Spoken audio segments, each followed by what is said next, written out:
फूल यामध्ये रमणारा मी. स्वतंत्र भारताचा पहिला पंतप्रधान बनण्याचा मला मान मिळाला. होय, मीच तुमचा आवडता चाचा नेहरू बोलतोय. गीत गतीचे गायचो, स्वप्न भारताच्याच प्रगतीची पाहायचो. गीत गतीचे गायचो, स्वप्न भारताच्याच प्रगतीची पाहायचो. भारतासाठी जगताना राष्ट्रसेवेलाच धर्म मानायचो.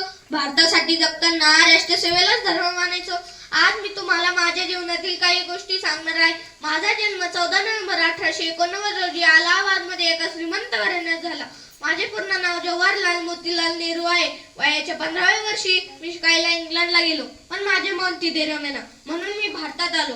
गांधीजींच्या विचारांनी मी प्रभावित झालो. स्वातंत्र्य लढ्यात सामील झालो. राष्ट्रीय काँग्रेस अध्यक्षपदी माझी निवड झाली.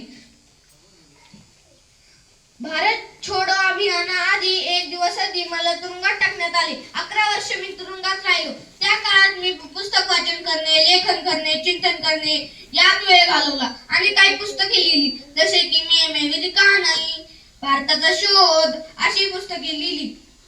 अखेर क्रांतिकारकांच्या संघर्षातून, महापुरुषांच्या संघर्षातून अखेर 15 ऑगस्ट 1947 रोजी आपल्या भारताला स्वातंत्र्य मिळाले. आता तुम्हाला शिकायला छान छान शाळा आहे. तुम्ही नक्की चांगले शिक्षण घ्या आणि सभोवतालीच्या गरीब मुलांना मदत करा, सहकार्य करा. बागेतल्या फुलांनो, लहान मुलांनो, बागेतल्या फुलांनो, लहान मुलांनो, तुम्हीच या देशाचे भाग्य विधाते आहात. चला मग नवा भारत घडूया. तुमचा चाचा नेहरू. जय हिंद, जय भारत.